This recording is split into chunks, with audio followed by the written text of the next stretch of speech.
Good evening, everybody, and welcome to Calling All Creatures. Tonight, I hope I have a bunch of horse lovers on here listening because I am going to be talking with Gail Farmer from an organization. The acronym is C.A.N.T.E.R. It's really long words, and I'll have Gail tell us what it actually stands for. But she is the president on the board there, and they have horses at their establishment, and they use the horses to help their participants with all sorts of different stuff therapeutic for them, whether it be riding or they just work with the horses and walk with them and reins and stuff like that. They do all sorts of great stuff for people with special needs, and I think they even have a silver saddle program for some of the seniors and stuff. So I'm really excited to talk about this organization. So Gail, welcome to the podcast tonight. Thank you, Lori. I appreciate you having us on. It's always good to talk about C.A.N.T.E.R. And to tell you what that means, it's Cochise Area Network of Therapeutic Equestrian Resources. It's a long one. C.A.N.T.E.R is so much easier to say. Yes, exactly. It is so much easier to say. Yes. So, but at least now y'all know what the acronym stands for. That's correct. Yes. So, Gail, how did you first get involved with C.A.N.T.E.R, and what kind of drew you to the mission there? Well, I was a special education teacher. Actually, I got involved with C.A.N.T.E.R when I was a paraprofessional in Bisbee, and occasionally I would get tasked with bringing one of our students out when their normal paraprofessional was unavailable. And so I got to see a little bit of the program then. When I became a sped teacher, I wrote it into their IEP to have them come to C.A.N.T.E.R, and then occasionally I would come in as the teacher because if their para wasn't available. And when I moved to Sierra Vista, I continued just supporting the program. I was a behavior specialist for a while and thought it was just a great way to help individuals with special needs with just to regulate self-regulation and their emotions and work on their core. And so behaviorally I supported it, and then as a sped teacher, when I went back into the classroom, I brought my kids out. And so that's how I got involved. And when I retired, I continued volunteering, and it just helps them to be as independent as possible, and there's just something freeing about working and riding a horse, working with a horse and riding a horse. So I'll definitely agree with that, because I always loved going out horseback riding when I had the opportunities to do it, so I can totally understand that. It is very freeing, and it's so cool. My brother-in-law used to own some horses when we first moved to Arizona, and where he lived, we could go out, behind his place in the canyons, and where the ranchers and stuff had, their gates, so we could go out riding all over in there, and it was just so awesome to be able to go out there and ride, and it was beautiful, and it was quiet, and it's just such a great thing to be able to do if you get the opportunity to do it. So, it really is. Yeah. And even if you're not a horse lover, it becomes just a real therapeutic thing. I had cats and dogs, and but I never had horses, and but I've fallen quite in love with them. We have some that are, I'll tell you about them a little later, but we have a couple that are real characters, and don't have a choice but to love them. Yeah, we'll definitely be talking about some of those horses here in just a bit. So. Okay. And it's funny because horses do, like any animal, they have personalities, and oh my gosh, some of these horses, I know the ones my brother-in-law had, they all had different personalities, and yeah, it's funny how they can be and what they can do, and they do keep you amused, so. So what kind of keeps you personally passionate about doing this work, even now that you know why you're involved with it? I just see it. I see the difference that it makes in these individuals' lives. We've had stories of, individuals that are nonverbal and become verbal through their connection with a horse. Not immediately, but the connection they make, and over time, and they develop just an empathy and a bond with with a horse, and it doesn't have to be the same horse all the time. Sometimes it is the same horse that they interact with week by week. But I've seen it, I've witnessed it myself as a teacher. I saw the difference it made in my classroom when I would go back. I was a self-contained in a self-contained classroom with severe and profound special needs individuals, and they couldn't talk, but it made a difference in their day. It made a difference in their physical abilities and just their interaction. And I've seen kids talk that normally don't talk, but they'll interact, and there's just something special. There's something magical about those horses, and so that's what keeps me involved. I love the program and want to see it thrive, and so that's what keeps me going back. There are days when, especially being on the board, that gets frustrating. I'm not in the day-to-day anymore. So going out occasionally and seeing the day-to-day really makes it worthwhile, doing all the paperwork and the behind-the-scenes things. So... Yeah, and I'm going to say in here too that so C.A.N.T.E.R is right here where I live as well. They're just maybe 20 minutes away from me, and so I actually got the opportunity to go out to the establishment and meet Gail in person and the staff that was out there working that day and the horses, and I actually got to see some of the classes. So it's just amazing. The work and stuff that these guys are doing out there. So just so you guys all know that they are located here in Sierra Vista, Arizona, Cochise County. I just wanted to kind of throw that out there, but I did get to go out there and see everything. So it was really cool. I enjoyed it a whole lot. So. It is a wonderful establishment. Yeah. It is. It is. We get to do great things, and so. Yep, you sure do. So for those listeners out there that have never really heard of using horses for therapy, how would you kind of describe it in simpler terms for those guys? So what we do, we came into existence 33 years ago.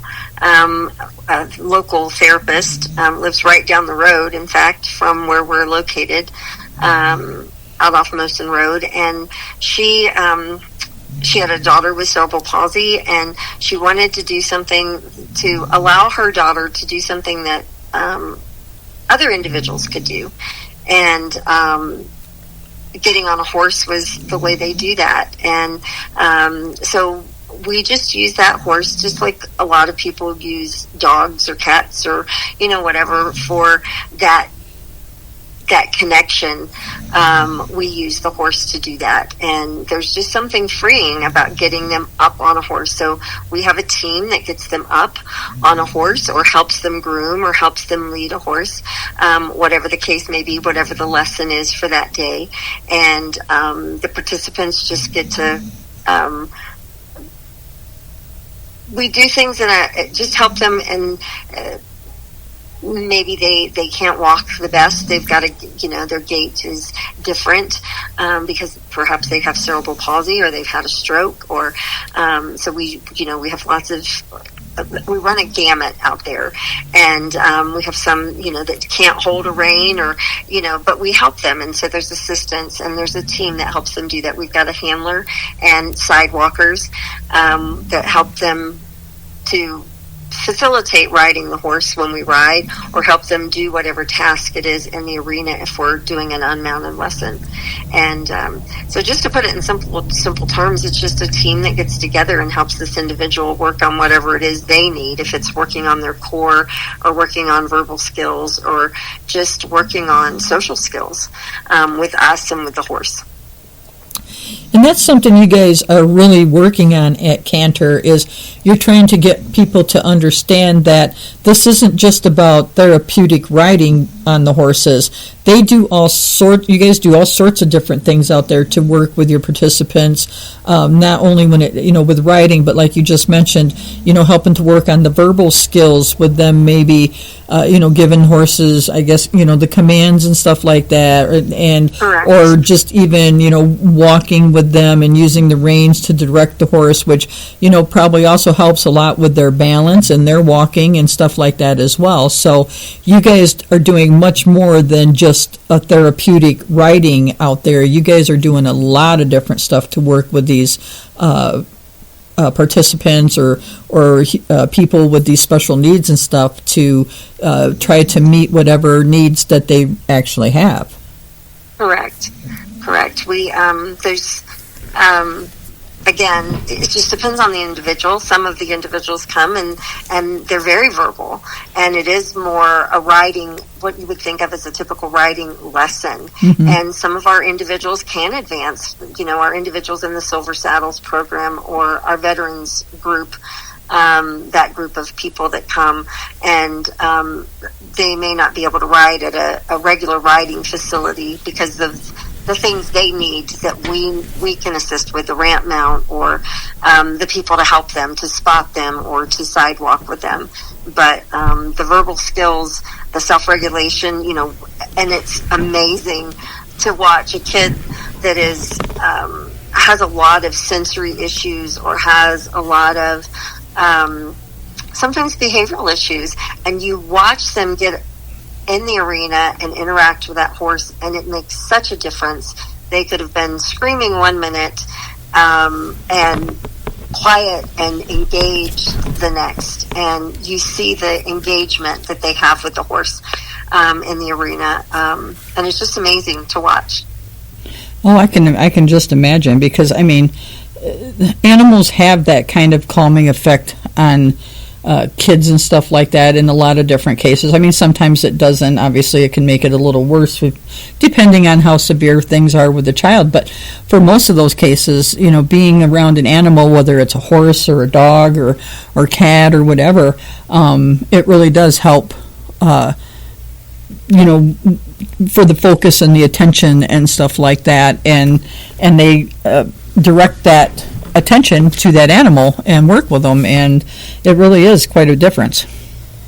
It really does. It's there are stages to it. We can't always go from bringing an individual out and getting right on a horse, or so we try to do things gradually. They get to learn how to rein, and they get to learn perhaps grooming, or sometimes big horses are very scary, especially for little kids that we have. And so this year we've integrated a mini, and this mini is amazing. And he is, his name's Little Bits, and he's a fan favorite. He really is a fan favorite out there. Anybody who leads him, I think they would rather lead him sometimes than ride a horse for some of these kids. But it's amazing to see that they're very hesitant at first with a horse, a normal, regular, 15-hand horse, a tall horse, and they get this mini that is just, he's been a real asset to us, just a real wonderful addition to the herd out there, and he's made such a difference with some of these individuals. And again, it's done in stages with some individuals. Some come ready and they're ready to ride, and they still benefit from the other lessons. But some of them, they really need that introduction because they've never been around horses. And Little Bits is kind of like a big dog, so he's not too scary as long as they're not afraid of dogs. Yeah. And for those of you that may not know, when Gail's referring to 15 hands, that's the tallness of the horse, and they usually measure that from the hoof to the shoulder for correct, right under their wither. Yeah, right at their withers. So it's a pretty tall horse. When you say 15 hands, that's especially to a little kid. Yep, it sure can be to a little kid, that's for sure. Even to some people. Yes, and we have a new one. He's actually a mule, and he's 17 hands. Oh, yeah? Yeah, and he's a big guy. He's a really big guy, and so he's quite sweet. His name's Willie, and he's we're trying to get some larger animals in to support those adult programs that we, have not had as many horses to be able to provide those those interactions, because it takes a larger horse for a larger individual. And so, but this guy's really big. I look up to him and I'm like, oh my, it's going to take a bigger person to lead him. So, yeah, I actually have been around draft horses, so I mean, there was my brother-in-law had a mule at one point in time too, but a friend of mine back in Michigan, where I went to school and stuff, she went and took care of her neighbor's horses, and they had draft horses. And I thought I had seen some big horses, but when I saw those draft horses, it was like, oh my gosh, those horses are so large. It is amazing. They're beautiful, but they're so large. I just couldn't believe how big these horses were, but you can almost feel that. You can feel the earth move for some of those big horses when they stomp their foot, or you're riding and it feels like the whole earth is shaking beneath when they're running. So yeah, it's pretty cool. Yep, it is. It's really cool. So I know we've kind of talked a little bit about what your participants are doing out there, but what does a typical session really kind of look like for one of your participants? I mean, I know you guys do some different things out there, but what would be like a typical type of session? Well, we typically are working on, if it's a riding, if they're a mounted lesson, if they're riding, they come in, they get ready. Our lessons are pretty short because we service a lot of the schools. That's what from the inception of C.A.N.T.E.R, that was kind of the focus, was to partner with local schools. And so they bring their students out by bus, and so we're trying to time it. So our lessons are only 30 minutes long. Mm-hmm. And a lot of times that's about all some of these individuals can focus on. And sometimes that's really a stretch for them. And so 30 minutes, sometimes you wish, if you're instructing, that it was a little longer time. When I was doing my instructor and training, I wish sometimes it was longer, but sometimes they're ready to be done. But they come out, they get their helmet on, they're led into the arena by their team, and there's someone holding the horse, and their team helps them mount along with an instructor, the sidewalker. They get them mounted, and they've been fitted into a saddle that works for them. There's a screening process. We try and fit them to the best horse for them, for whatever it is they need. Some need more input than others, and some need a very slow horse. A very mild and meek horse is kind of what we look for. We look for very calm horses for our program. And then they help mount, and then depends on where we're going. Sometimes we go to the obstacle course, and they have things to do, things to choose from, and place in different things, go around barrels, and that involves reining. Sometimes we do that in the arena, and that works on their balance and their core. It works on those skills, being able to hear the instruction and follow the instruction. Sometimes they don't do that right away. There's sometimes a little bit of a processing delay, and we try and get our teams to give them the time to respond. And it just really depends on what we're doing. Sometimes we play musical stalls, and there's some backing up, which involves reining, pulling back on the reins. Sometimes we're doing shapes, and they have to go find the shapes and have a horse, try and get the horse to put 1 foot in this shape, or 2 feet in this one, or all 3 or all 4 in a different shape. And so all of those skills, we're working on on the individual's cognitive skills as well as verbal skills and their physical needs while they're there. And in that short period of time, we have a lesson that's designed to try and meet some of all of those needs. And because you're not sure what you're working on, and we can't individualize each lesson because they're not private lessons. So we try to meet the needs of all the students in that group, in that lesson for that class. And so, but it lasts about 30 minutes. There's a warm up and a cool down.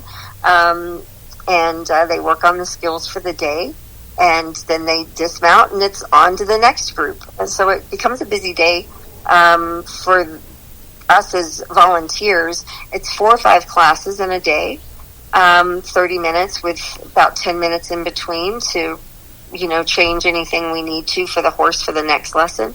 And so that's kind of what we do. Does that help? Yeah, it does. It kind of explains what you guys have to go through. I mean, it's quite a process to be able to do these lessons. And like you said, they're usually about 30 minutes, and you have that many, kids and stuff coming out. It's quite a process for you guys. So. It is. It really is. It's trying to meet all those needs and trying to, especially because, we can't say, oh, you would be good on this horse on this day with this group.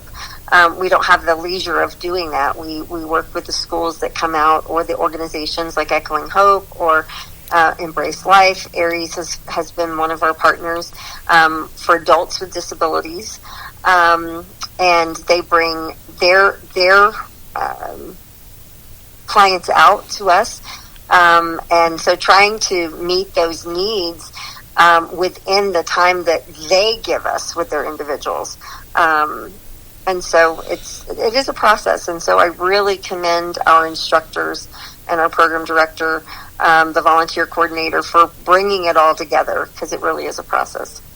Yeah, it is. I mean, I know when I was out there and observing, and you didn't have just a couple when I was there, but one was riding, and like I said, you had one that was kind of walking with the horse and doing some rein work and stuff like that. So, and you have several, like you said, it's a team with each one of these people to work with the student or the person that's out there doing this stuff. So it is quite a process, and it sounds like you guys serve quite a few different individuals here as well in Sierra Vista. You're working with the schools and with other organizations. You mentioned the veterans.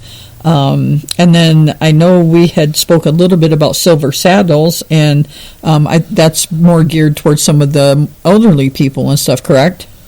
Yes, it is. As I said earlier, we're trying to expand the herd. So we're looking for horses. If anyone out there in the local area has really calm horses that maybe, they're not ready to get rid of, we're doing some lease options on these horses which means we take them, we feed them, give them vet care and all that. And if they meet our program needs, then they get to stay with us. They're still the owner's horse, but they lend them to us for the program. And we're looking for larger horses to meet the needs of our veterans and our Silver Saddles programs, because, as I said, it takes a little bit larger horse to be able to facilitate this whole process. And we can do ground lessons, but we would, especially for our Silver Saddles and our veterans, there's a more opportunity for them to ride, I think, than for some of our other, and to be able to ride independently, depending on the severity of their disability, of their special needs. And so we're looking for more horses to expand that. And we're also getting a new arena, which will help us to expand some things as well. Yeah, that's beautiful, and we're going to talk about that here in just a little bit as well, because I do want to bring that up too. So, what actually makes horses such a powerful partner in therapy? Maybe compared to like more traditional approaches. Well, obviously, a horse is something you can do different things with. It's, you can walk a horse just like you would a dog in the arena and around. You can groom, which is also an option with other animals, felines or, canines. But those are not animals you can ride. And so that's kind of the difference. For our participants who are able to ride with us, there's just a freeing, and these horses seem to just have this innate ability to understand that this individual has a special need, and they comply. Again, we look for special horses that are calm, that meet the program guidelines, but even a horse that may be a little ramped up that day, what we call hot, just a little bit being horsey for the day, can settle down in an instant when their rider gets on or starts working with them. And there's just something about them that they just it's almost an innate ability. Not every horse has it. We've had some that didn't meet those needs, that didn't meet the program requirements, but we've had some that have just been wonderful, wonderful partners with us. And they are our partners. They're as vital to the program. Without the horses, we can't have a program. They're as vital as our volunteers, because we're volunteer run. And so they're just an integral part of the program. And I don't know what it is, to be honest with you, about the horses that helps them know what we're doing. Is just a wonderful thing. I don't know what it is about horses either, but they do just seem to know. I mean, obviously dogs and cat. I don't know so much about cats because cats are their own thing, but sometimes cats know too. But dogs, we know definitely they can kind of tell. But I don't know. There is. I mean, for me, having been around dogs all my life, and not that we ever owned horses, but I, had the opportunities with friends and other things to be around horses. But to me, it does just seem kind of like horses just for some reason do know, and they, are, I don't know. It's hard to explain, but I understand what you're saying just because I've been able to interact with them and stuff like that. But they do seem to know somehow when it comes to that kind of stuff. So. Well, they're very sensitive to the person working with them. So if if a person's anxious or upset, that can, upset a horse. Mm-hmm. So we, try and get all of our volunteers to remain calm and interact, and and our participants as well. Like I said, some we have to integrate very slowly into our program, letting them groom or walk or just come up and pet at first, and this mini has been wonderful for that. But there's just, again, I don't know exactly how to explain it. They just sense, and they're so in tune, and they're in tune with each other. If you ever watch the herd, they're very in tune with one another. So when something happens, they're alerted, and it could be across the arena or across the facility, our campus, and something's going on and they sense it.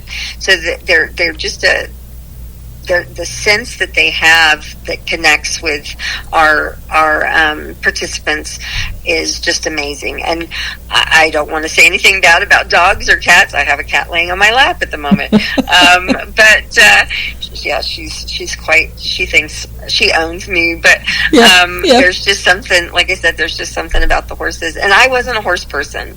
I was that wasn't how I got involved with C.A.N.T.E.R, but like I said, I've fallen in love, some more than others. Some are just more special than others, but they all are wonderful out there. Oh, yeah. I agree. I can agree with the feeling on the horses and stuff. I mean, I love my dogs, but there's just something about horses that it's almost like it's a kindred spirit for me. I love them. So we talked a little bit about some of the things that you do with your, special needs kids and participants and stuff like that. You said, you have a team that comes in and works with them, and then I'm assuming different types of special saddles and stuff. So on top of those things, how are you guys ensuring the safety for both your participants and your horses? Well, as I said, our horses go through there's a checklist that we look for. When we're interviewing for a new horse, we're asking the owner all of these questions to see if the horse would even meet our, possibly meet our needs. Because a horse can be a wonderful horse and then get to us and it doesn't work.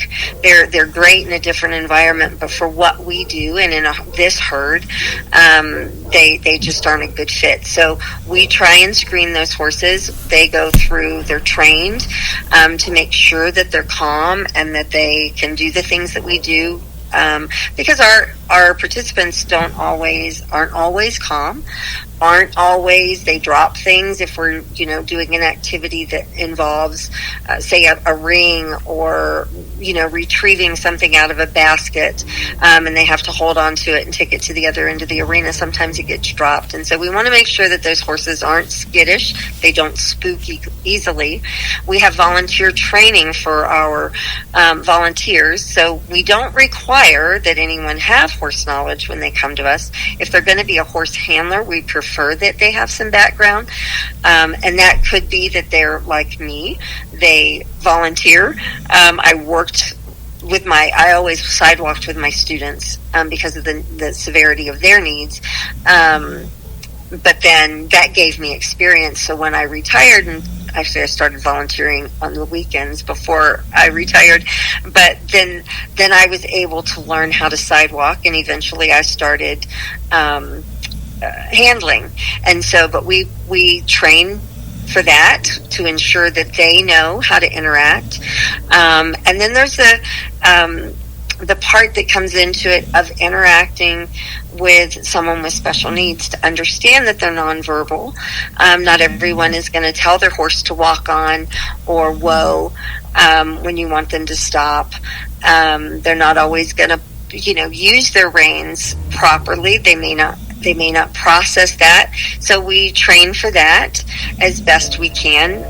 Each individual is very different, and each day is different when they're there, depending on, just like you and I, we may have an off day, and sometimes, last week they were doing great, and this week, maybe not so much. And so we try and train our teams for that, to ensure safety. They wear helmets. They have to wear long pants. There's a protocol for what the individuals wear when they're there, closed-toed shoes. So we make sure that that's, and we're certified. We have certified instructors. They're certified by C.A.N.T.E.R International.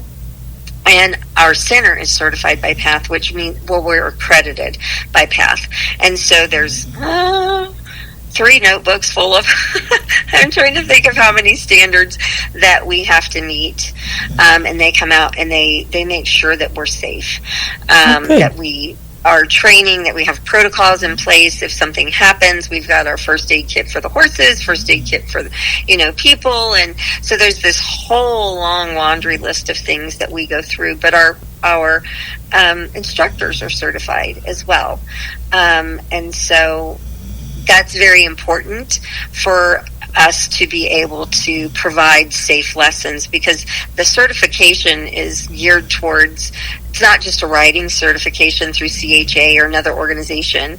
It's specifically for individuals with special needs, and that's the focus, whether it be a veteran that maybe is an amputee, has we have one woman that comes out, and so it gets a little creative because we have to help her move her foot in a different direction. We have to unlock it and move it for her to ride, and then once she's done, we have to fix that back so that she then can walk, because the position of her riding.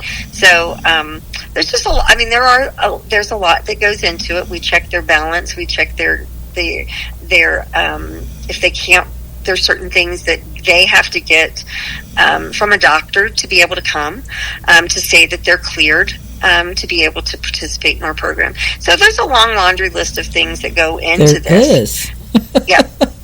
You've got quite a few things in order that you guys do to make sure that these participants are safe while they're out there working with you guys. That's awesome. I mean, it's anybody that wants to enroll someone in this program, the safety standards are definitely there for you guys. So that's awesome.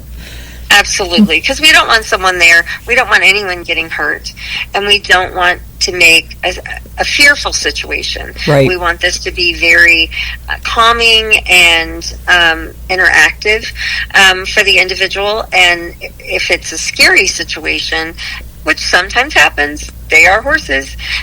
Something may spook a horse, or the rider is off balance and may move in the saddle, and they feel feel like they're falling, and can become a scary situation for the individual. So we don't want that. So that's why we have a team that supports them, and we want everyone to enjoy themselves out there. And that's why, like I said, some we integrate very slowly. So, and that's for safety for everyone. Yep. Very good program. Very good. So what are the kinds of changes that you guys see in your participants over time? I mean, physically, emotionally, or socially? I'm assuming that with them coming out and doing some of the things they're doing, obviously it probably helps a bit with some of the physical, and I would think social and stuff, like, and emotional as well. So what are some of those kinds of changes that you guys observe?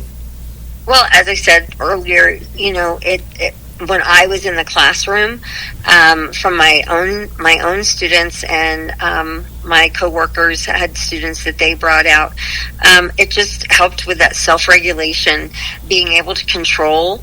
Our individuals, our participants, they can be, because of the needs that they have, the characteristics perhaps of that disability, say if someone has autism, and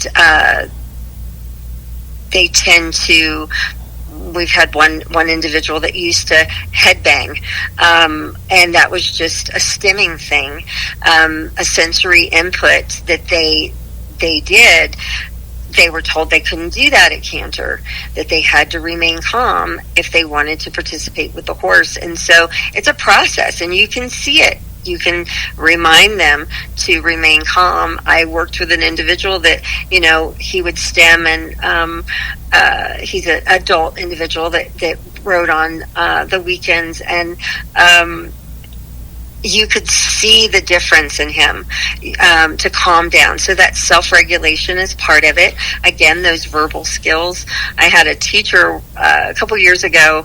I was teaching the class, I believe, when I was instructor in training, and this individual that I was trying to get to say the word walk, give the command to walk on, give the cue for their horse. And I knew that they were nonverbal in that respect. They verbalized things, but they didn't communicate that way.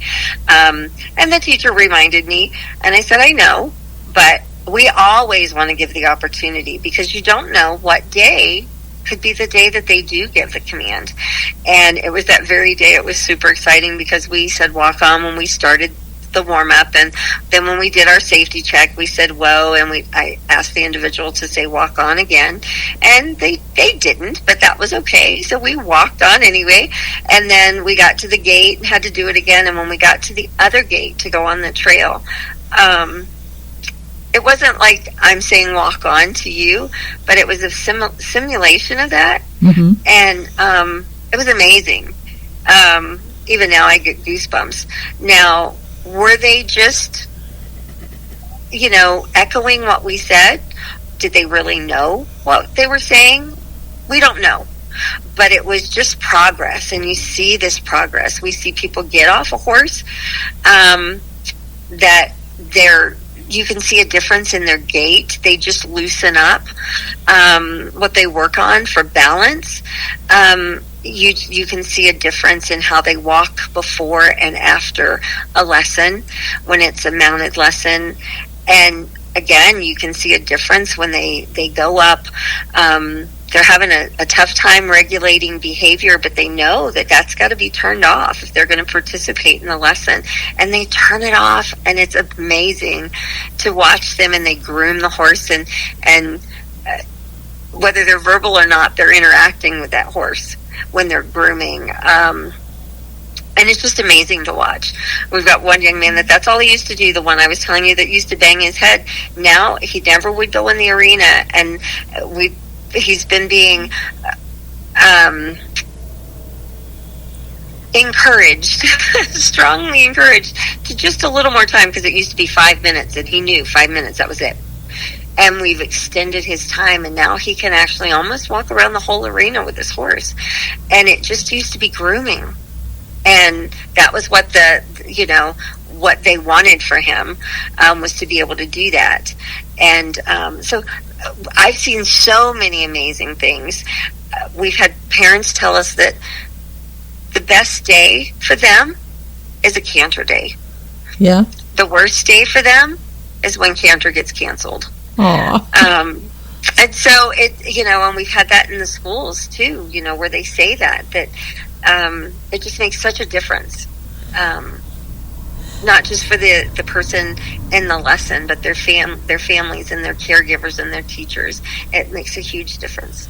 Yep, it sure does. And that sounds like quite a few different I was going to ask about some success stories that kind of, shows the impact of your program. But you just mentioned several right there that I think are big success stories when it comes to some of these individuals with what you've been able to do with your program. So that's really good that the progression is there, and you've been able to see that. And then some of the success stories with like the one actually finally saying walk on and stuff like that. So that's really cool.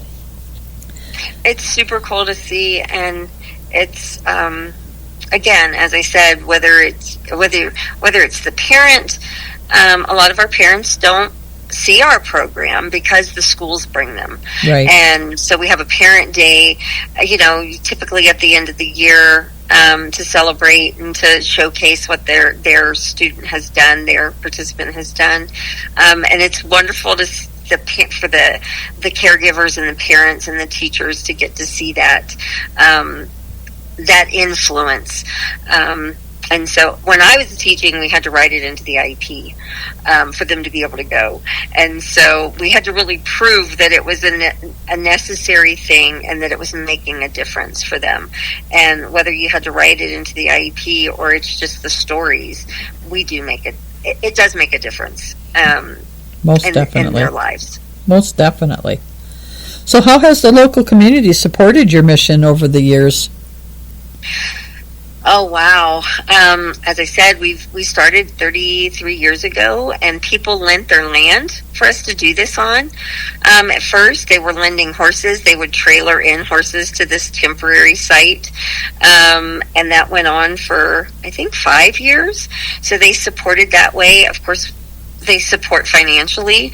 We're a nonprofit. And so people have supported that. The location where we're at now, we had a stroke victim that was involved with C.A.N.T.E.R, and he donated land. He and his family donated land to us, the Bacharach family, and I hope I said that right. But so they supported us that way. Of course, our volunteers, we are volunteer-led and run. The only people that get paid in our organization are the certified instructors. We do have a barn manager that can live on site, in the house, but they don't get paid. So it's all volunteers. Our board is volunteer run. Our people who muck and help feed, help the barn manager do that, and our volunteers that work in the arena with our participants as sidewalkers or handling the horse. And then we also have people that come out and just help train, and that's really important. And of course, there are those that either donate their horses or lease their horses to us. We've had people that have done that, and we're trying to really promote that right now so that we're not investing in a horse, paying for a horse and find out that he might be a great horse, but not for C.A.N.T.E.R. So there's lots of, and most recently we've gotten some huge grants from SSVEC. We got their jumbo grant this year. We were blessed. There were so many people competing, and we got that. And Legacy we got a grant from them. But even in getting ready for this, we had RDI, Rutherford Industries, that has helped us with the prep work. So lots of people have supported us through the years and continue to support us. Yeah, that's a huge list that helped you. And like you said, your volunteers are your biggest thing, because if you didn't have all these volunteers helping out there, then, I don't think a whole lot would get done. So kudos to all of the people that volunteer and help you out there, and your certified instructors. I mean, if they weren't there, they wouldn't be able to do these lessons with the kids and the other people. So that's awesome that you get all this help. So, correct. Yeah, I'm glad for that. So. Well, let's just go ahead and move on and talk a little bit more about the horses. You've kind of mentioned a little bit about what you guys are looking for in the horses. So that I was going to kind of ask, how are they selected and trained for this type of work? So obviously, you've given a little bit of information about what you're looking for when you select a horse. So what do you guys go about doing when you're trying to get them ready to work with these people? What kind of training are they kind of going through? Well, as I said, they have to be able to not be afraid of some of the things we do. We use rings, or they have to be able to tolerate if something's dropped. So for the lessons that we have, they can't shy away from our sensory trail, where the individuals can ride the horse up to this station, and there's sensory things that they can move or touch and whatnot, and so they can't shy away from that. They have to be able to tolerate that. We look for some horses that are able to ramp mount, and that can be scary for a horse. So we try and have all of our horses be familiar with the ramp and not afraid of it and go through it. They have to stand at the mounting block sometimes a long time, longer than for a normal trail ride. If it's somebody getting on a horse at a different facility, this takes a little longer because of just the balance of the person, or their ability they may not have the muscle strength to get themselves up, and so we have to help them up. And so there's just a lot of that. But again, the main thing is just the calmness of the horse. On their temperament scale, we're looking for a 2 or a 3. Really calm horse is what we're looking for. That just still has a lot to give, and it can be have a good life still left. But maybe they're not up to riding miles and miles and miles. We don't do that. We don't ride miles and miles. So that's what we're looking for in our horses, is really a calm, tolerant horse. So how are you guys taking care of all your horses and keeping them healthy and happy? Well, as I said, we have a barn manager. We have a barn team that helps the barn manager feed and muck. So, the stalls get mucked, their paddocks get mucked daily, their water troughs get cleaned. We have self-waterers, that gets done. We have feeders that come in, they get their supplements and their feed, and it depends, of course, their feed is based on weight. So they get taped. Weighing a horse is different than weighing a person. It's not like taking your dog to the vet and putting them on a scale. So they're taped to figure out, use a tape measure to kind of, there's this formula, and please don't ask me what it is, but there is a formula for figuring out their weight. And so they get fed based on that. We have something we've implemented this year is these net feeders to slow them down so that they graze, because horses are grazing animals. Obviously, in Arizona, there's not a lot of opportunity for grazing, but that's naturally what they do. So we've implemented that with their hay, just to help them be able to, graze throughout the day, that natural horse, what they do.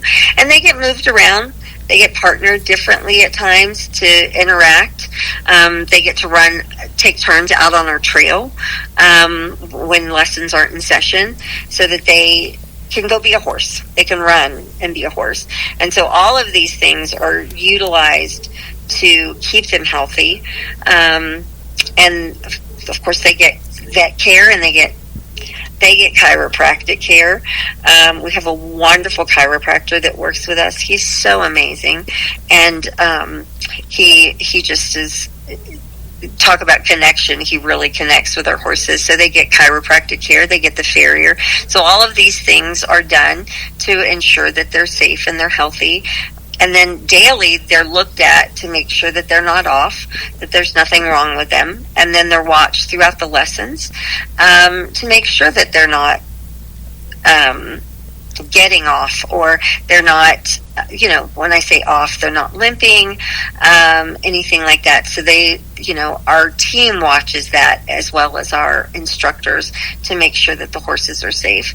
Because again, our riders are not balanced all the time. They don't have good balance, and that can be hard on a horse. So that's why the horses are watched so carefully to make sure, because if a horse, we'd rather watch and stop a lesson, than for the horse to come up lame. Because if a horse is lame, then it's going to take a lot longer for us to reintegrate the horse back into the program. Right, exactly. And you don't want your horses to come up lame and stuff like that either. It's not good for them. It's not good for you guys. It's not good for your program. So, absolutely. Yep, most definitely. Okay, let's talk about the horses themselves. What are some of the unique personalities that some of your horses have? Because I've seen a couple of them. Oh my goodness. Well, the one that stands out to pretty much everybody is Short Stride. He is just this amazing horse. He's been with our program twice. He was a previous barn manager, and his wife's, they were co-barn managers, brought their horses with them when they came to us, and they integrated both horses into our program. And when they left and went back home, they were not with us. They were gone for a couple years, and they came back a couple years ago, and they brought Short Stride back with them. And unfortunately, their other horse, Hickory, did not come back. But Short Stride is just a mess. He is a working horse. He wants to work, and he has such a personality. He was a cutting horse, so he was a ranch horse. He helped herd those cattle, so you go out and you can talk to him, and we don't know if he's really answering back, but he'll nod his head.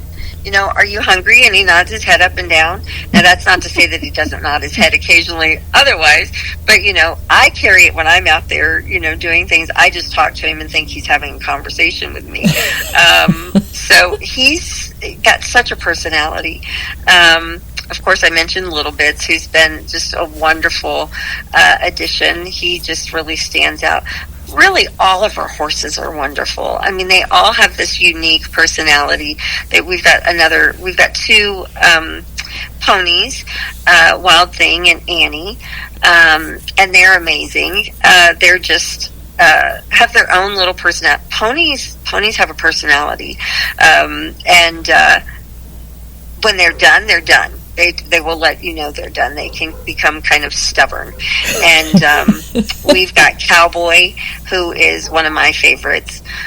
He recently lost his friend, and so he's been a little depressed. And we're trying to get him through that, because we had to put he's lost two friends, as a matter of fact, in a little over a year.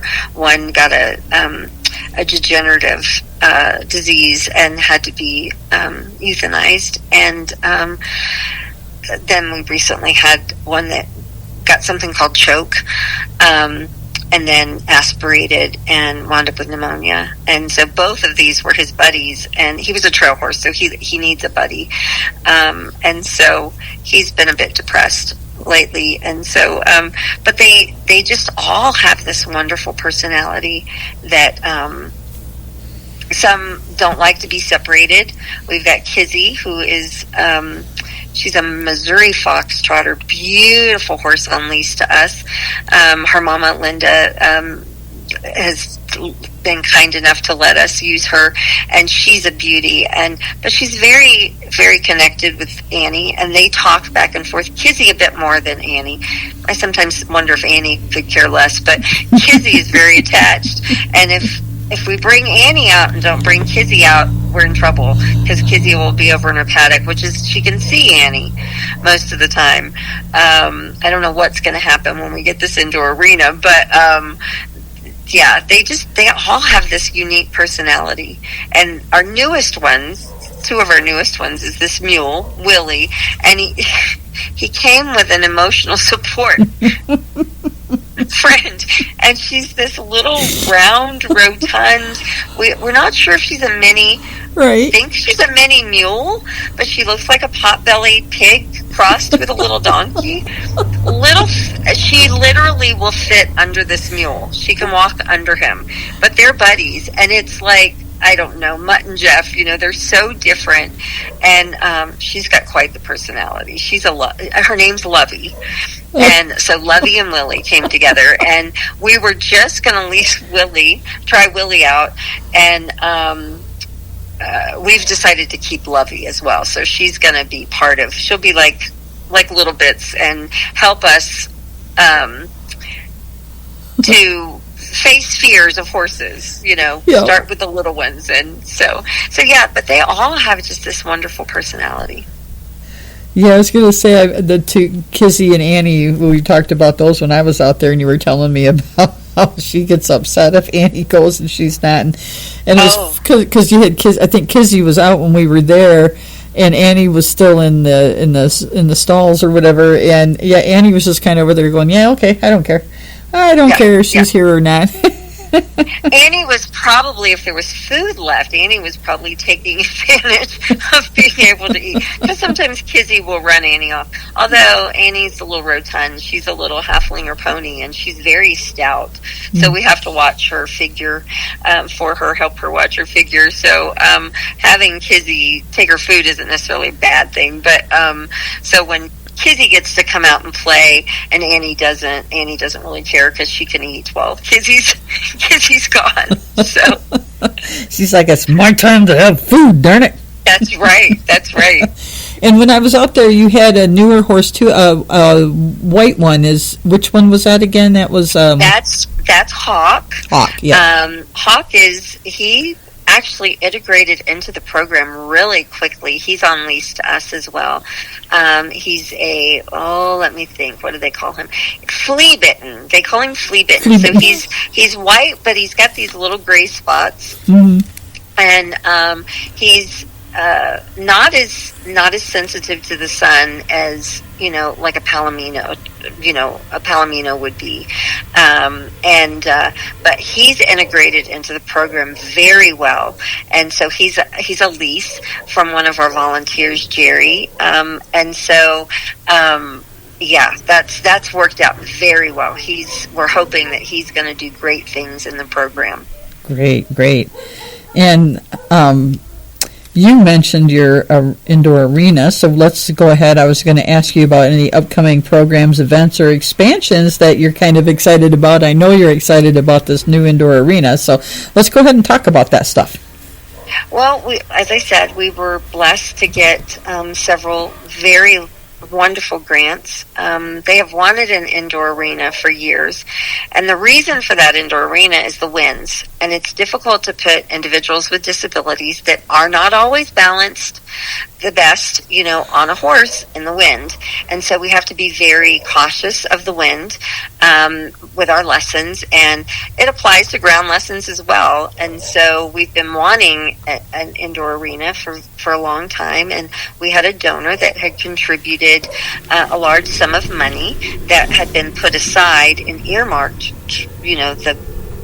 The organization had earmarked that for an indoor arena, and so we went out for grants. We wrote some grants last summer, and we were blessed to receive SSVEC's jumbo grant, and along with that, and a very nice grant from Legacy Foundation. And then with what we already had, we're building this indoor arena. We had to scale it back a little bit to be able to get the grant. So eventually there'll be second and third phase to where we get some other things added. And so we're real excited. They've been excavating and looking for, last week we were looking for all the utilities to make sure we didn't hit anything, and unfortunately we hit a water line anyway. Because the water has to be running when they're looking for these. And, when it's on your property, and the way we've built, things were a little snaky, and we wanted to make sure that it wasn't in the arena which is where the existing arena, we have two arenas. One is our obstacle course and one is the regular arena. And the indoor arena is going to be on the location where our regular arena is presently. And so things crisscrossed a little bit, and water wasn't running to the washing machine. And so we didn't find it until we hit it. And so we've been working on that and getting the ground ready, because amazingly the arena goes towards the river, and there was a 2-foot drop from one end of our arena to the other. Like, who knew? You couldn't tell. But when they lasered it to get us ready for everything last year, we were shocked to find that out. And so we've been prepping for that. But we hope to have all the permits and everything to where we can start the build in May. And that will acclimate the horses. They've got to, some of these horses may have never been in an indoor arena. So we've got to get them all ready for that, all the changes. And so our program is going to suspend. We normally do a summer program. We won't this summer. So that we can work with the horses and get them ready. And then we'll have a kickoff, hopefully late summer, for people to come out and see the new arena. Very nice, very nice. So looking forward to that. I'm going to have to try to make it out there for your kickoff. I'd love to see the new arena and what you guys did with it. So, well, we'd love to have you. Yeah, absolutely. Most definitely. You have to let me know a date so I can set it aside and take, if I'm doing any of my dog training and stuff like that, I'd have to, nope, not today.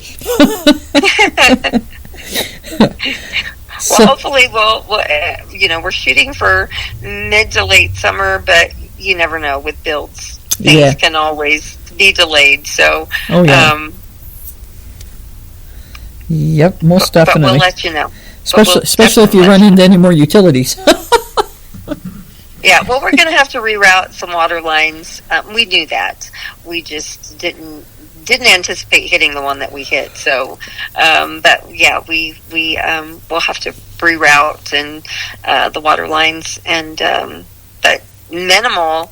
We were very fortunate that there's going to be minimal things that we have to do. That's good. That's prepping the site. So right, that's good. That's very minimal, because sometimes those things can be huge, and then it's like, yeah, it's a lot to get done. But thank goodness it's just minimal for you guys to be able to do this. So, what are some of your goals and dreams for C.A.N.T.E.R's future? Well, as I mentioned, the wind has been a problem, so we've always done our lessons in the mornings. Part of that was because we've always catered to the schools, and it's best for them to come in the morning. Afternoons, it's just too tricky with bus schedules and whatnot, and so there's that we haven't done afternoons. We also haven't done afternoons because of the heat and winds and rain. Mm-hmm. Depending on the season. Yep. Anymore, I don't think there's a windy season. It used to be spring, but now the wind blows all the time. But so we would like to see eventually if we can get our herd built back up to where we can support some more adult programs to come in, grow our veterans program. I'd love to be able to do that and get more veterans coming out and get more Silver Saddles folks coming out. There's been the hope of our current instructor, one of our instructors previously, in a previous life, in North Carolina. She was part of Special Olympics, and so there's the possibility of that in the future for us. So we're real excited to see what this indoor arena will allow us to do. So we're hopeful to partner with some other organizations.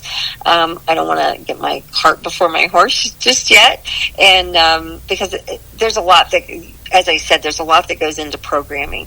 We've got to have the volunteers, we've got to have the horses, and so we'll play that out and see how it works. Yeah, most definitely. I don't remember when I was out there if we talked about Warriors Healing Center. Do you guys partner with them for the veteran stuff? with them at all? We have not. I couldn't remember if you said you had or hadn't. We recently made a connection with someone, and we would love to, but they're helping facilitate getting the word out about us for like volunteer training and whatnot. It's a great program. It's almost twofold. When we get people that come out that have special needs themselves, and they help groom as a volunteer. They're not there necessarily as a participant, but they come and volunteer. It's also therapeutic for them. So we have a lot of people that come to volunteer with us just so they can get the interaction with the horse themselves, and it's kind of their therapy, and it helps us. So we would love to do that and love to get more people, as I said, involved in the program through them, but we've got to build up our herd. Although we could have ground lessons with them, we would still like for them to be able to ride, and so we've got to have horses that can accommodate that. Right, but I was just saying, even if they could come out maybe and just, if they're able to volunteer to kind of come out and help out, take care of the horses, do the grooming and the mucking and, those kinds of things, to at least just get a little bit of a partnership established, and then as you go along and you're able to get your herd built up a little bit more, then more of them might be interested in coming out and doing more of the riding. But I was just wondering, because I'm actually working with Kathy and them for more years right now on a project with our Lions Club for here in Huachuca City. So that's why I was wondering, because I've been working with her for the last couple weeks on this project that we're working on. So okay, I can put a good word in for you guys. Just saying. Yeah, we as I said, we've contacted them, and they're putting some information out for us through their email blast and postings for us, and so we're making that connection. Would love to be able to. We're just kind of juggling a lot right now, so those, we have a list when we do our vision planning, 3 to 5 year planning for down the road. Those are definitely things at the top of our list, building those programs and those connections for volunteering, as well as participating in the program. So it is something that we definitely want to build that relationship and support them as they support us. I think it would be a twofold benefit. We would benefit them as well as they would benefit us. So absolutely would love that. Most definitely. Yeah. And I'm going to put the word out at our next Lions Club meeting and say, hey, if you guys are interested in working with horses and doing some volunteer work and helping to, groom and clean up and stuff like that, I'll send them out your way and tell them to come out and help. We would love that. Because it is hard in the summer normally. It gets hot and people don't come as much. It also, people take vacations or whatever. And so once our program diminishes, we shrink. We're open 5 days a week normally, and then for the summer program we take a break, and normally take a break from late April or early May through the summer. We only have a 2-day-a-week program, and so but we're suspending that for the summer because we don't know when we're going to be done with the build, and there's just a lot going on, and we've got to really support the herd this summer. And so we're going to need people for that, to come out and support the herd, because sometimes when the lessons are suspended, there's just some people really come just to work with the participants, and they're not the horse people, they're the people, and so we lose some of our volunteers, and a lot of our support comes actually from our schools. They're great to help us with our sidewalkers. Now they don't horse handle, but they do sidewalk, because a lot of times the participant needs that from them, that person that knows them better and can support them. And so we get a lot of support from the schools that we partner with.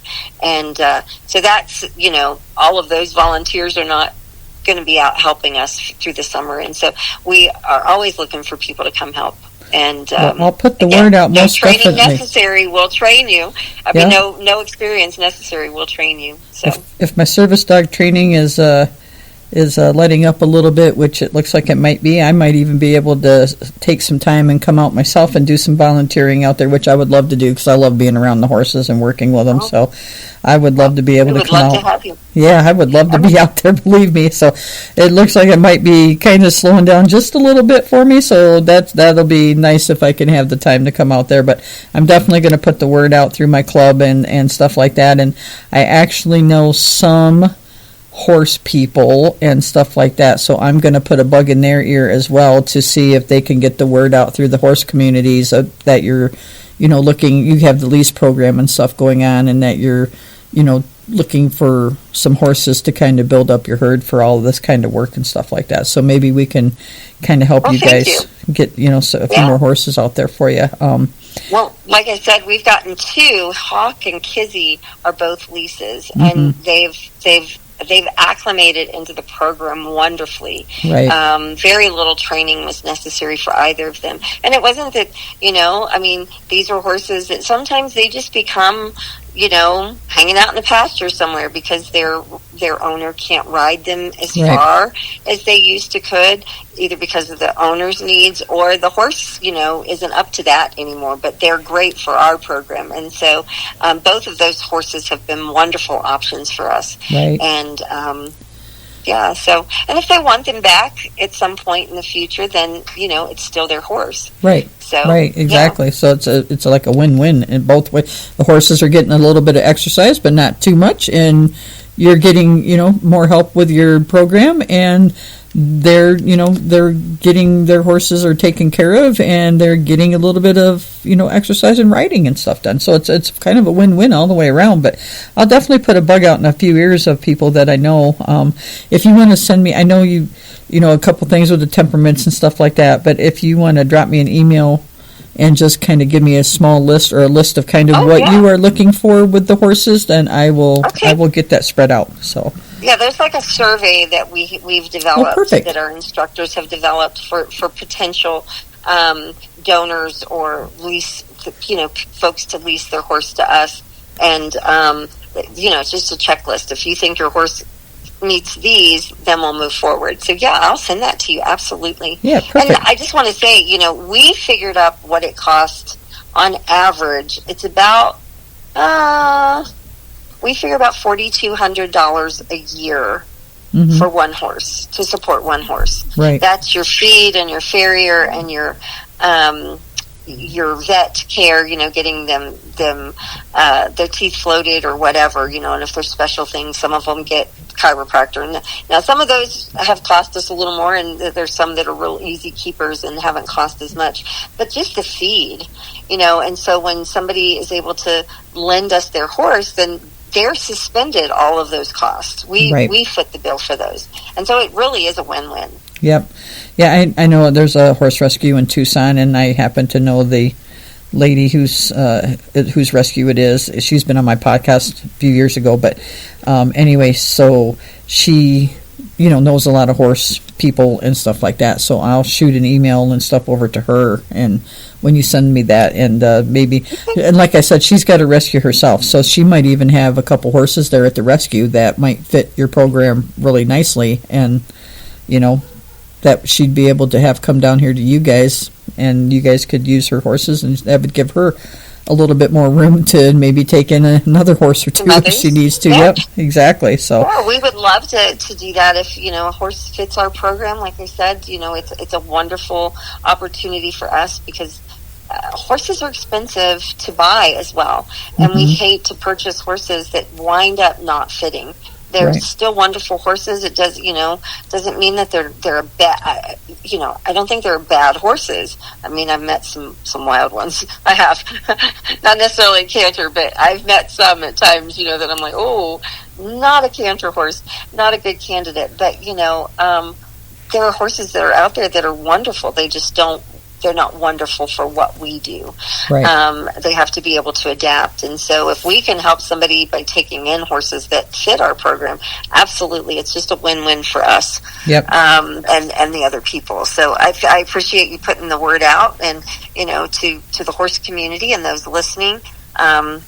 Please get in touch if whether you want to volunteer or volunteer your horse, either one, we would love to, if nothing else, show our program to people so that they can put the word out, because that's vital. That's vital to the community. You talk about future.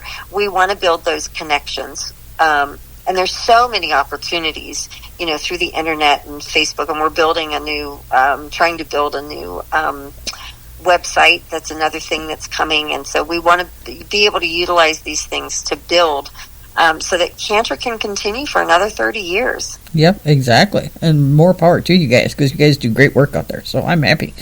So we've actually just talked about, for my next thing I was going to talk with you about was how listeners can support. So we've kind of talked about the volunteering aspect and for getting the word out, but you guys could also use some donations to help with all of this stuff that you guys are doing, taking care of the horses. But I know you and I talked when I was out there, and even though you're getting your indoor arena built, you guys would love to have some electricity and stuff in there to be able to heat and cool and all that kind of stuff. And it all takes, money and stuff to get that kind of stuff done. So where can people, send you guys donations for money and stuff like that if they are willing to give for that? Well, right now, Arizona is wonderful. When you go to do your Arizona taxes, if you have a tax liability, you can do a donation for several different things. You can do a private school. You can do public school donation. You can do foster care, and you can do a qualifying to a charitable organization, which we qualify for that. And it's your money, but it's your tax money that you can give. And so instead of letting the state keep your tax money, they allow you to donate to a different organizations. And we're one of those. And so that's a great way for people to support us. I think it's $485 if you're filing single, up to that amount if you have that tax liability. And it's close to $1,000 if you're married. And so it's a way to support, but any donations can be sent to us. You can do it online. We are trying to set up a new platform for that, but we're not there yet. But we do take payments through PayPal, or checks can be sent to our P.O. Box, which is 1316 P.O. Box 1316 here in Sierra Vista, 85636. So if people want to donate that way, or they can come by and drop off, just give us a call and we can work out a time, and maybe they can tour the place while they're at it. Yeah, most definitely. Okay, so post office box. I'm sorry, what was the number for the post office box again? 1316. 1613. I'm dyslexic, so... Well, we wanted to go to the right spot here, Gail. I'm looking that up as we speak. Hold on. Because I am dyslexic, so I'm liable to tell you the wrong thing. So let me look that up. And you said the zip is 85636? 85636. Okay. Yeah. So hold on 1 second. Trying to... Let's see. So, where's our address? P.O. Box 1316. I got it right. Yay! That's C.A.N.T.E.R, and that's Sierra Vista 85636. Oh, it's wrong on our log. Well, that's another thing to fix. It always gets to us, so it's not a big deal. Yeah. But we really would love for people to come out. They would need to call first, because we don't have the program going on, and we do want to know when people are coming. Mm-hmm. But we do tours if people are interested in coming to volunteer. We just had a tour yesterday for a couple that's potentially moving here, involved back east in a different program. A lady who is a retired therapist, physical therapist, I believe, and set up a program. Unfortunately, I got sick and wasn't able to go out and lead the tour. But it worked out that we had suspended classes because we've got a little bit of illness going on in the herd, and so we've suspended classes for the week to get the herd healthy again. They've just got a cold going around. So, but worked out well that they got a private tour and didn't get to see any lessons. But we love showing off what we do. And so if anyone wants to come out and see that, we'd love to set that up. What's the number they call? Right now they can call my number. It's 520-234-7109, or they can reach our volunteer coordinator. And hold on, I will give you his number. His name is Dean Quain.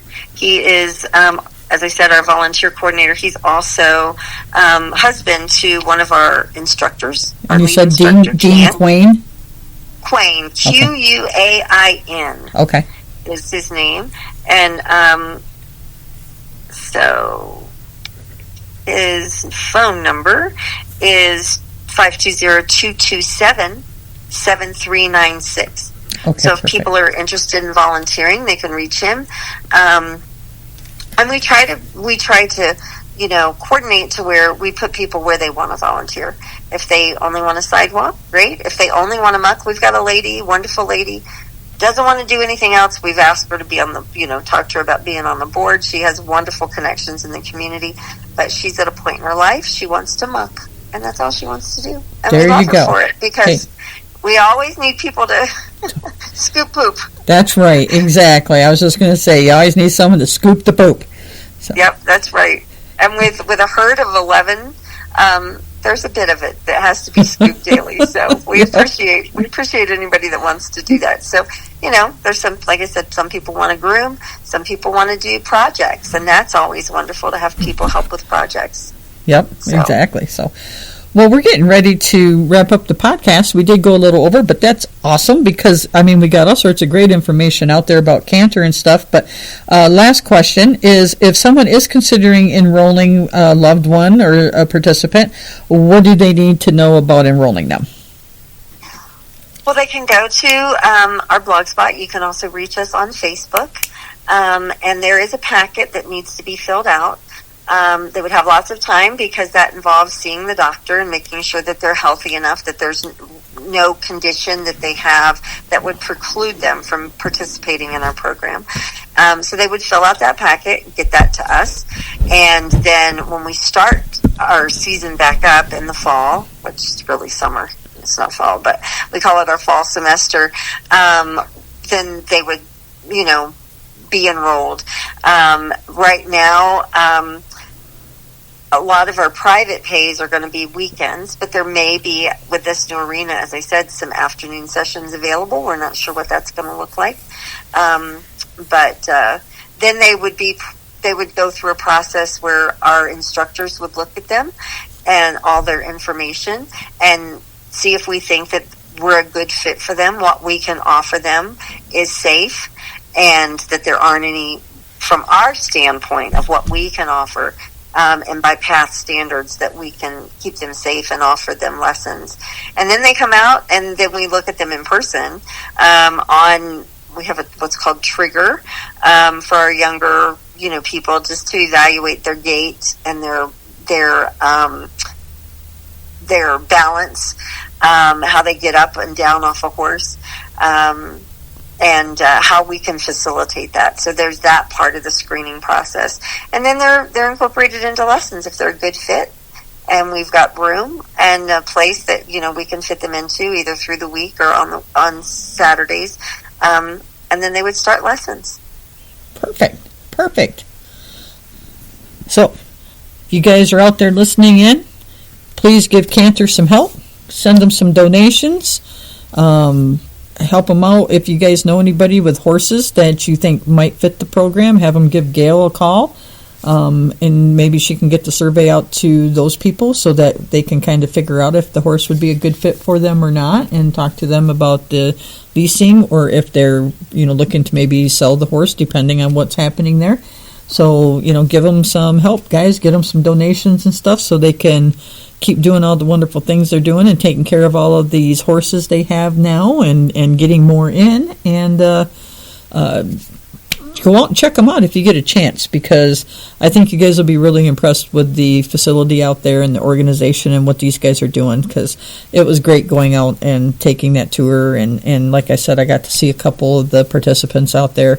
And one, like I said, was actually getting to do some of the riding stuff. And then we had the other one that was doing some of the rein work and walking and stuff like that. So it was kind of cool seeing both aspects of their program out there going on. And they do have a nice area out there. So, and I will put a link to, you guys have the blog spot, and I'll put a link to that up there. So if people want to go check out your blog spot from my Facebook page, they're more than welcome to do that. So, but yeah. We also have a video I can send you if you're interested.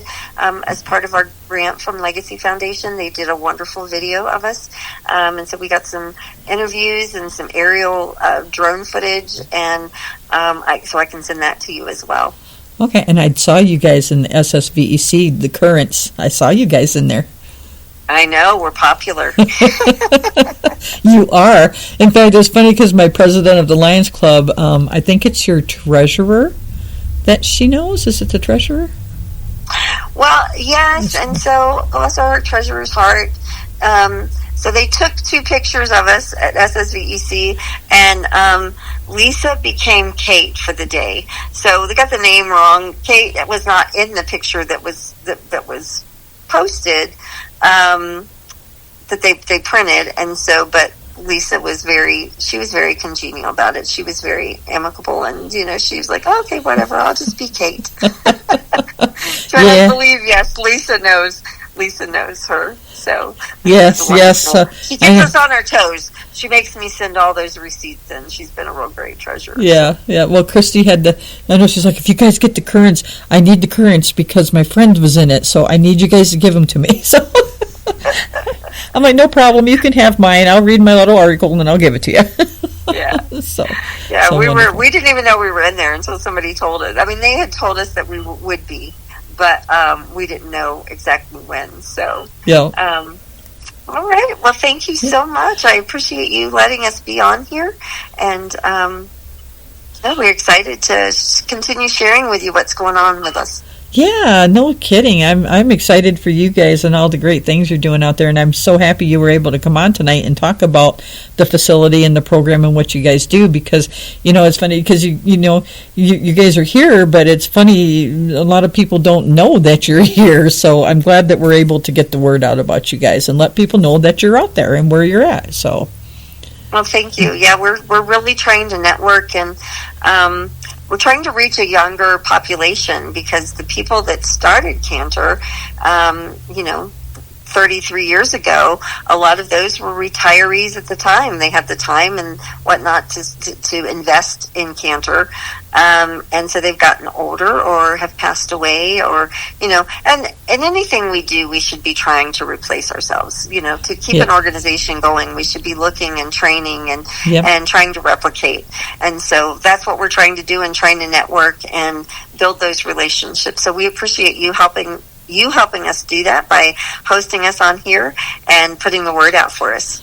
Oh yeah, no problem. I'm happy to do that. And believe me, I understand our Lions Club. It's the same thing with the Lions Clubs. It's a lot of older people in there, and we're really trying to draw in more of the younger people and stuff like that. Like you said, to keep things going and get fresh new ideas and get fresh new faces and have it keep going. So I understand what you're talking about there, because we're doing the same thing with our clubs. But anyway, like I said, it was great having you on tonight. And yeah, shoot me that email with your survey, and I will definitely shoot that along to the people I know and see if we can't get some help for you guys to maybe find you a few more horses for out there.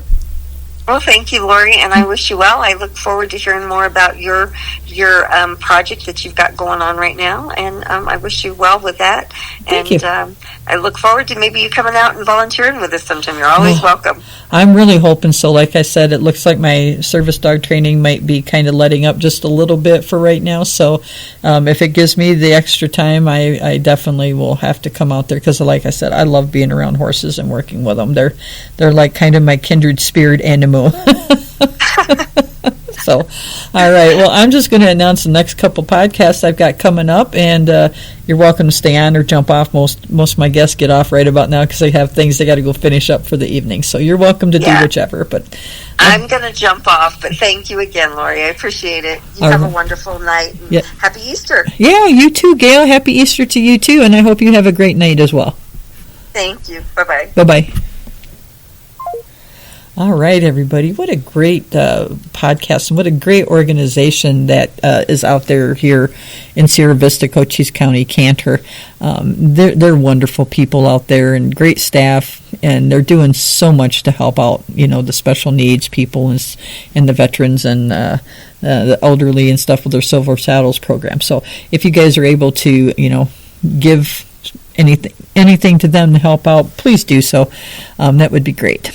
So let's see, though, my next podcast that are coming up, I'm going to have on April 16th, I'm going to have David Dorfman on the podcast with me. And he is one of the co-founders for a company, they're actually in California, called Rodent Stoppers.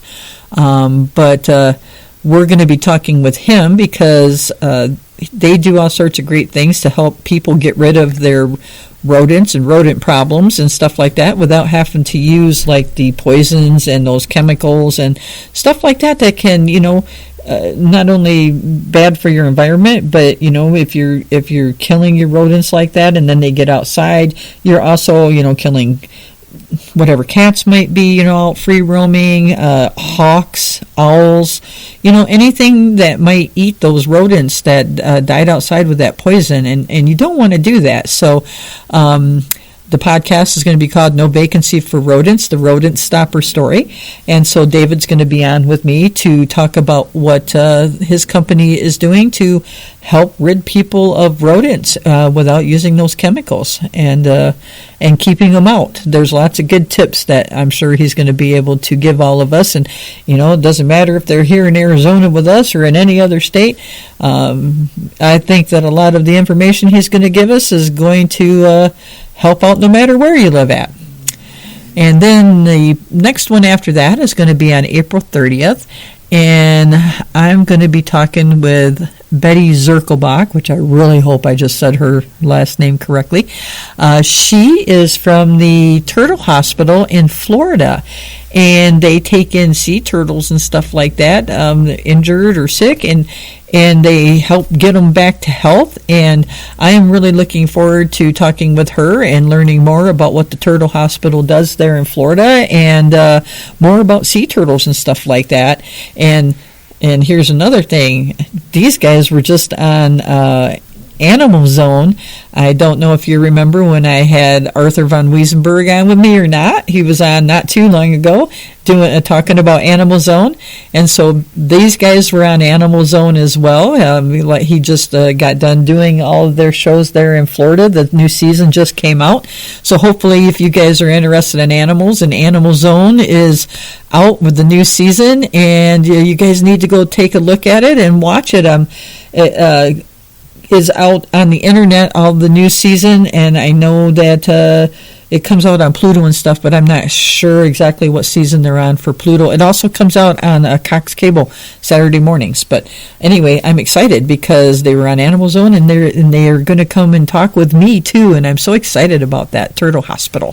So I hope you guys can come back and listen. The next two podcasts coming up again are April 16th with David Dorfman and No Vacancy for Rodents, the Rodent Stopper Story, and then Betty Zirkelbach, and we're going to be talking with her about the Turtle Hospital. So I'm looking forward to both of those podcasts, and hopefully you guys will come back and listen in and get some more information about stuff like that.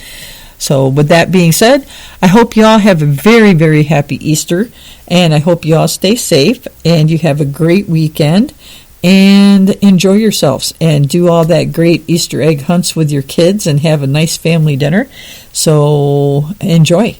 And I'll be back in a couple weeks, and hopefully you guys will too. All right, have a good night, everybody. Bye now.